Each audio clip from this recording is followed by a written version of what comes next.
Hi, welcome or welcome back. My name is Denise. I'm an amateur for life, and I'm just back to chat. So continuing on the energy from yesterday. I just got home. I'm in my PJs. We're gonna keep the anime theme going, and I'm just gonna go ahead and continue and explain a little bit more about what the proposal and engagement look like. So very briefly, we've been dating for 4 years this month. And as I mentioned in another video, which I will go ahead and link either above if I know how to do that or somewhere down below. I mentioned that we at one point were really unsure and about whether we were going to take that next step. I was much more certain than my now fiance is. Or was at the time. And so it was kind of uncertain for a little bit. So if you're hearing this now and you've been in a relationship for a bit like I was, and all of a sudden things kind of are up in the air, do some soul searching. And what I recommended in the other video was just don't do anything for a little while and go from there. Okay. So when did it happen? It happened about 2 months ago from almost this month. So it happened in February, and it was mostly a surprise. The reason I say mostly is because I did get ready for it, like as though it could happen.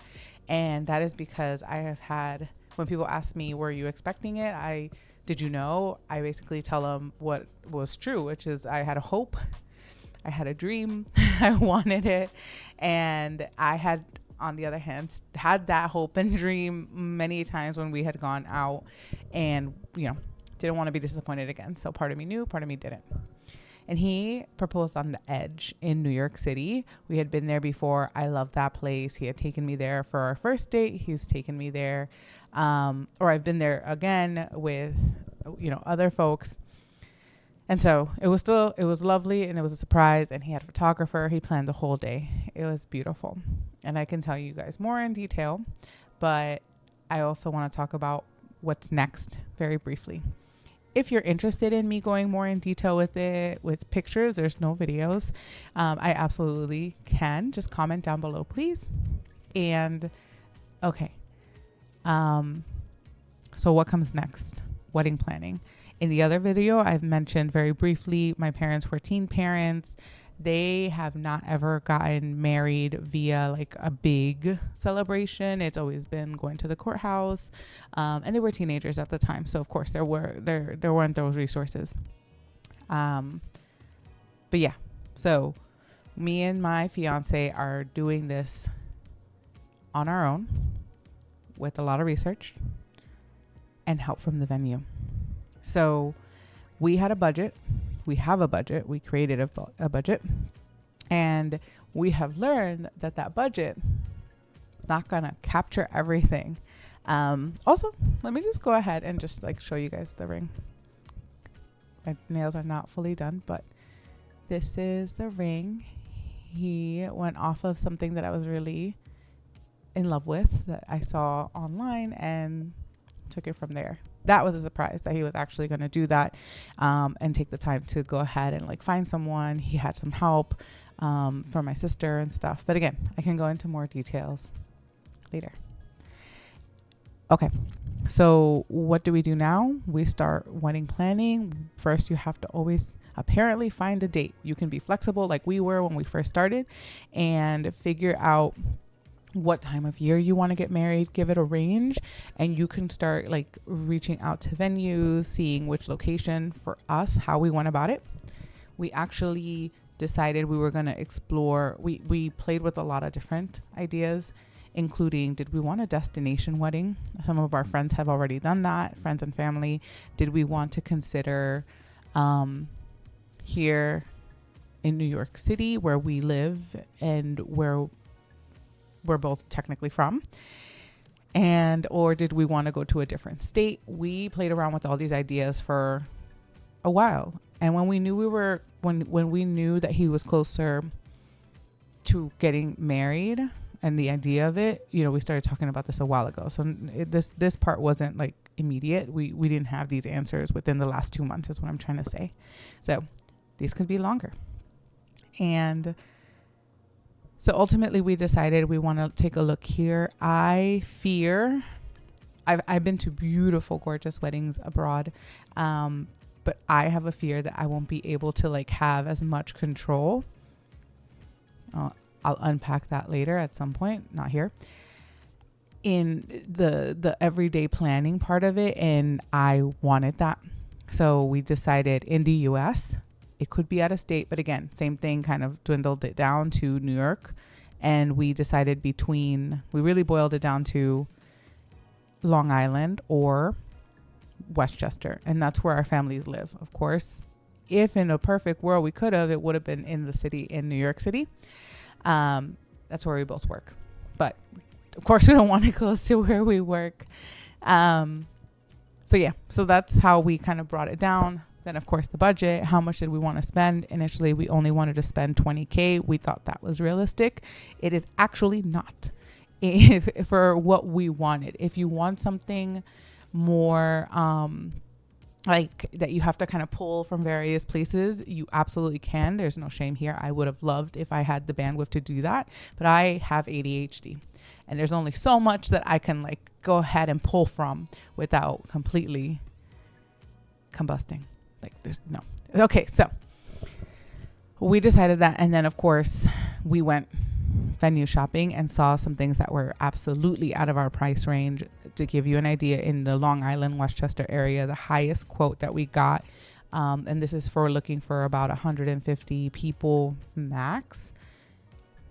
We got quoted, the highest was $285 a person. So basically almost $300 for one night on a Saturday. And venue, and the lowest price that we got was basically with the venue that we went with, which was $110 a person. Still expensive, and definitely something we thought about very long and hard. If you're like in this process of, shopping around, know that everything's going to impact that date. We happen to choose a Saturday. You can choose a Thursday, a Friday, a Saturday. Some do it within the week, a Sunday. Within the which time of year, apparently off season is after September. Like sometimes it starts in September for some venues and really goes up until March. That is off season. Okay. So it could be cheaper then too. So play around with days of the week, time of year, and kind of go from there. We decided on April 18th because that's actually when the date, so me and him met on Hinge.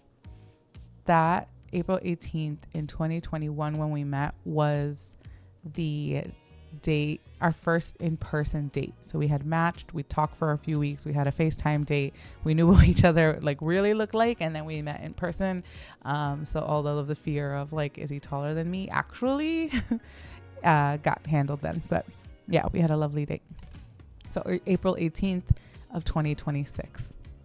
And so that's part of what helped with our budgeting idea too. We'll have a little bit of buffer time. How will it go? We'll see. If you want to know more about like quotes and things and what we've done thus far, let me know. And I'm happy to make a separate video about that too. I'm really hoping to. At this point, this is where I am in my bridal area. This is where I am in my bridal era. And so happy to share more. And how we're budgeting all of that, what vendors we've already gone ahead and chosen, just to go ahead and mention a few, and kind of like what we pinned down. We've essentially chosen to this date, 2 months later, the photographer, the venue, of course, we're going to get married in a church. We were both raised Catholic, so we've decided to do that. So we pinpointed that. We've got that down in the books.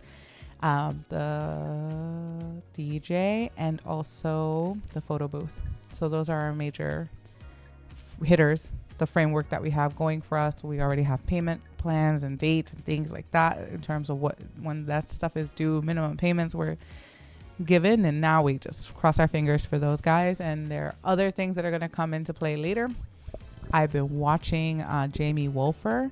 I really love her content. I will go ahead and link her as well because she's a professional wedding planner, and she does give a lot of really great insight. And there are some really great ways to kind of budget, because she loves and is passionate about folks that want to get married on a budget. And she has wonderful ideas. So, yeah. So, when it happened, what's going on next? Where do we go from here? All things that we're kind of going through. But, yeah. If you are interested in a specific aspect of this, there's so much that is kind of still being worked on that I don't even want to like go ahead and like state too much about, because I have at least one family member, one loved one who watches this, but wedding party, selecting the size, selecting the people, that's not completely confirmed just yet, but we are in the process of it.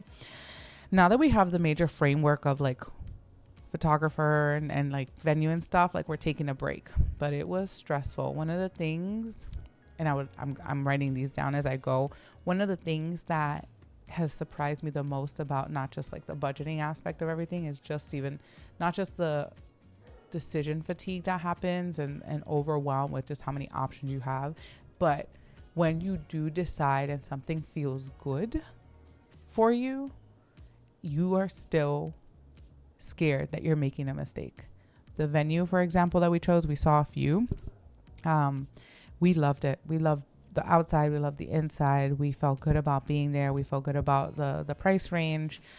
And yet I still questioned a million times, is this what I want to do? And the date. We had the date we wanted. How did we determine the date? We just kind of kept going until something felt right. And then we were hopeful for that date. And then the venue had it. And we're having a day wedding, by the way. So it was something that affected the price as well. Timing of the day. So, yeah, there's so much that I can and will want to talk about. So if you want to know specifically something and want to discuss it down below, please comment. Let me know. I'm happy to elaborate. I am also happy to share things like the spreadsheets that I've created, the venues that we visited. I don't have videos of everywhere. I do have one or two here and there. But I'm happy to talk about that more too. I'm figuring this out as I go. This is part of the Amateur for Life vibe that I have, is that I'm a first time bride in my family. This isn't the most common thing. I have one other cousin who's gotten married, had the ceremony, got a venue, planned it all. But like, still going and learning as I go. And my parents are still involved and they're present, but they are currently in Mexico. So they are remote in this process, and they're happy to help, but it's just a little different when they're not like right here. But so yeah, we're learning as we go. I have a great partner. We talk about everything. That does not mean it is not overwhelming. It does not mean that we haven't already felt like there's been some frictions about a decision or two. We always have so far reached a compromise or a decision that felt good for the both of us. But yeah, I am excited to share it all if we want. If you find that this is going to be helpful. Also, if you have recommendations, again, bride in New York City, first time doing this. I have more than a year at this point in time because today's date is April 2nd. I would gladly take it. Please comment it down below and let someone else know what you also recommend or what you found on this journey, and let's talk about it more. All right. Well, thank you. If you're watching till the end, thank you so much. Please comment down below. And of course, subscribe if you feel like you want to know more and be a part of this journey. Bye, y'all.